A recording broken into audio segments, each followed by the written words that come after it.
Yes, today we can discuss the topic interference by a plane film. Okay, consider a thin film. A thin film is having to be a thickness of 0.5 micrometer to 10 micrometer. That is considered to be a thin film. Okay, then consider a light is incident on a plane film, which is a thin film, and the light is reflected back, and there will be a path difference from the light reflected from the upper surface and lower surface of this thin film. That is the upper surface and lower surface of that thin film. That is, here it will be reflected like this, and this will be the ray. Okay, then this light which are reflected from the upper and lower surfaces interfere to produce the interference pattern. You just imagine this thin film as a soap film which is formed on a water surface. Okay, a thin film is having a minute thickness such as 0.5 micrometer to 10 micrometer. Okay, in this topic we have to discuss two classifications, that is normal incidence on a plane film and oblique incidence on a plane film. Now first we can discuss the normal incidence. So this is the normal incidence of light on a plane film. For that, consider a thin film which is a transparent thin film having a refractive index mu and a thickness T. That is a transparent thin film with a thickness T and a refractive index mu. Okay. Now the arrangement consists of a monochromatic source of light which produces plane wave, and a mirror is placed at an angle of inclination 45 above the transparent thin film. Now consider a plane wave from a monochromatic source of light incidence on the thin film in a normal direction after reflecting from the mirror G, which is placed at an angle of inclination 45 degree. Okay, once more I repeat. A plane wave from the monochromatic source of light S is incidenting on the thin film in a normal direction after reflecting from the mirror G, which is placed at an angle of inclination 45 degree above the thin film. Okay. Now the waves are the light rays are reflecting from the lower surface and the upper surface of this thin film. Now we can consider that when it is incidenting on the upper surface of the thin film, it will be reflecting like this. When it is reflecting from the lower surface, it is having a thickness T and refractive index mu. We can consider that the additional path difference mu T plus mu T, that is 2 mu T additional path is to be travelled by the light wave which are reflected from the lower surface. So once more repeating, the wave reflected from the lower surface will be having a optical path difference of 2 mu T, that is an additional optical path difference of 2 mu T to join with the wave which is reflecting from the upper surface. Okay, that is 2 mu T. Now the wave which is reflected from the upper surface will be having a sudden phase change of pi. That is, will be having a sudden change of phase difference by an angle pi. As the film is placed in air, there will be a medium change. So from the upper surface, the change of phase difference will be pi. As we know, the phase difference is equal to 2 pi by lambda into path difference. From this, we can calculate the path difference, that is equal to lambda by 2 pi into the phase difference pi, that is equal to lambda by 2. So the effective path difference of the waves both reflected from the upper surface and the lower surface can be considered as delta is equal to 2 mu T minus of lambda by 2. This is the effective path difference. Now the waves reflecting from the upper and lower surfaces interfere to produce an interference pattern. Then there will be bright and dark fringes according to their path differences. So if the path difference is integral multiple of lambda, if the path difference produced by the reflection of wave from this thin plane film is integral multiple of lambda, then the film appears to be bright in color. Okay. So the condition for brightness can be represented as 2 mu t minus lambda by 2 as the integral multiple of lambda, that is n lambda, where n is equal to 0, 1, 2, 3, etc.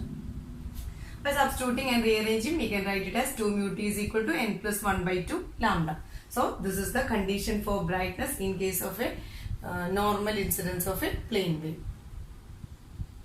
plane film. Okay, if the path difference is an odd integral multiple of lambda by 2, that is 2n minus 1 lambda by 2, that's equal to the film appears to be dark. So for the condition for this existing darkness, it can be written as 2 mu t minus lambda by 2, which is equal to odd integral multiple of lambda by 2. That's equal to 2n minus 1 into lambda by 2. Here n will be 1, 2, 3, etc. to get the odd integral. From this, minus lambda by 2 and minus lambda by 2 got cancel and 2 got cancel, and the remaining 2 mu t is equal to n lambda. So these are the condition for brightness and darkness for a plane wave reflecting from a plane film in normal incidence method. Now we can discuss the oblique incidence of light on a plane film. So now we can discuss the oblique incidence of light on a plane film. Now you look at this figure. This is the thickness of this film, that is T, and mu is the refractive index of this film. Now a monochromatic source of light A is incident on the upper surface of the film. Okay, this is the film. Then the light is incident on the upper surface of the film as a ray AB. Okay, then this AB can be reflected from the upper surface of the film and also refracted a part of this incident wave into the lower surface and will be again reflected from that and transmitted like this. That is AB incident wave, a part of the wave is reflected from the upper surface itself. Here the incident angle will be I. As we know the basics of optics, the incident angle and refracted angle will be same. Reflected angle will be same. Okay. Then this is the B. Now a small part of wave is refracted to the medium 2. That is the thickness of the wave, okay, into the lower surface. Okay. And from this medium, this wave is refracted with an angle of refraction, that is R. The angle this wave, that is BF, makes with the normal is R. Also here this can be represented as R. Okay. Then a part of this wave will be transmitted like this along K, and the remaining will be reflected back to the upper surface with the angle of reflection, that is R. That is here the angle of incidence in this lower surface is R. So it will be reflected back with an angle of incidence R. Here the angle of incidence is, we got that as the angle of reflection. Okay. So it will be refracted back. It will be passed along this direction, and we can name this as A, B, C from the upper surface, B, F, D, E from the lower surface. Okay. So this is the angle of incidence and this is the angle of reflection. Okay. So now one more thing, the normal, that is the angle that the reflected into lower surface make with the upper surface is denoted by G. Okay, is denoted by G. Now this line is perpendicular to this line, that is this normal is perpendicular to the upper surface. Now we can make the reflected image, that is this also make perpendicular with this upper surface and name it as H. That is H. Okay. So ABC. From the upper surface, the reflected wave is ABC. And the lower surface, the reflected wave is BC, and the lower surface, the reflected wave is BFDE. These two, that is from the upper surface and this from the lower surface. So this is have been passing through the second media, that is the thickness of the media T with a refractive index mu. Now BC is the wave which is reflected from the upper surface, and BFD is the wave which is reflected from the lower surface. Okay. Now in this case, this BC and BFD both are produced from the incident wave AB. That is single incident wave AB. So these two waves are said to be coherent sources. These two waves are said to be coherent sources. Okay. Now here this is G, and here this angle, this and this normal are normal, and this direction and this are normal. So we can make this angle as I, which is just like this angle. This angle and this angle are same. You just go through this figure and identify that this angle BDH is also angle incidence I. Angle of incidence I. Okay. So once again I am repeating, AB is the incident wave. From this a little back reflected to as BC from the upper surface, and the remaining BF, and from this a little is transmitted in the K direction, and the little is reflected back in this direction as FD with an angle of reflection R, and this is passed out of this upper surface as DE. So BC and BFDE are the waves which are reflected back from the upper and lower surfaces in a plane film having refractive index mu and thickness T. Hope you are familiar with the angles, and this is I and this is I, and the angle according to the angle of refraction produced here we can get down here R, and this also will be reflected with the same angle, that is R. I is equal to R. We have studied in the basic optics as angle of incidence is equal to angle of reflection. So here the angle of incidence is R, so it will be reflected with R. So now the one more angle we have made is that normal with this line and the normal with this line, that is the angle I. This is also will be I. Okay. Look at this biggest figure. In this DH, which we drawn normal to this BC, that is DH is normal to BC. From this we can consider that HC and DE travel equal path, that is HC and DE. In this figure, this is HCDE. Travel equal paths. So the optical path difference between two reflected rays can be obtained as mu into BF plus FD minus BH. That is the optical path difference. That is delta is equal to mu into BF plus FD minus BH, which is given as equation number 1. You know, mu is the refractive index through which the rays BF and FD are passing, minus BH, the difference between HC and DE from the upper surface. Okay. Now consider the triangle BFG. That is, consider the triangle BFG and take the cos R. BFG, the cos R is equal to FG, that is FG divided by BF. Okay, that is FG divided by BF. And we know the FG is equal to the thickness of the film, that is FG is equal to T. So BF is equal to T by cos R. T by cos R. Okay. Now we know one thing, BF and FD will be same. It is reflecting along the same direction. So BF and FD will be same. So BF plus FD can be written as 2T by cos R, that is T by cos R plus T by cos R. BF plus BF, as BF is equal to FD. So BF plus FD is equal to 2T by cos R. It is given as equation number 2. The triangle BHD, that is BHD, from this take the sin I. Sin I is equal to BH by BD. that is BH by BD. So BH is equal to BD sin I. We can write it as BD is equal to BG plus GD. So 2BG sin I.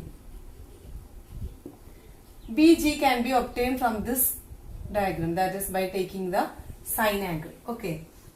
Now this is given as equation number 3. Now consider triangle BFG, that is BFG. BFG, from this we can derive BG. When getting the BG we can substitute here. Okay. So BFG, in that sin R is equal to BG divided by BF. So BG is equal to BF sin R. Okay, you got this? Now the BF we already derived from the equation 2, that is BF is equal to T by cos R.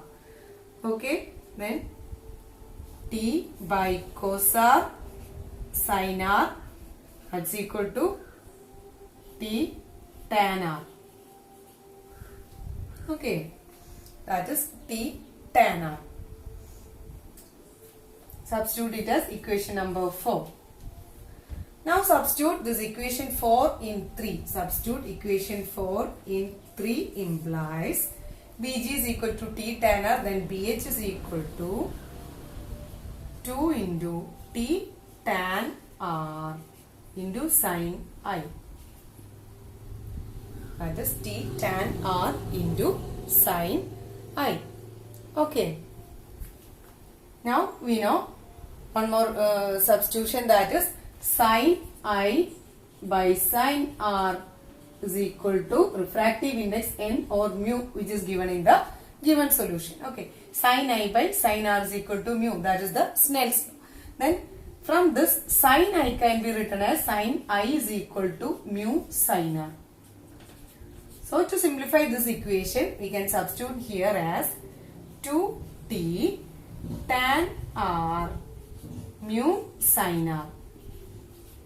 So we know tan R is sin R by cos R, and here also a sin R. So this can be written as 2 mu T sin square R by cos R.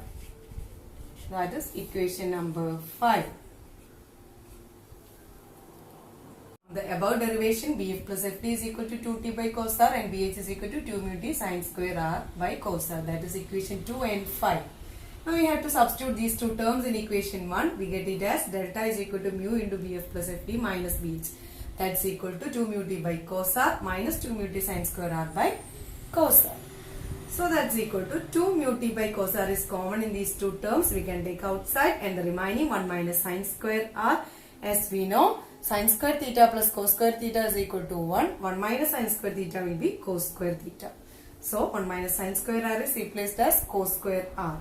So by cancelling the cos R, remaining will be 2 mu T cos R.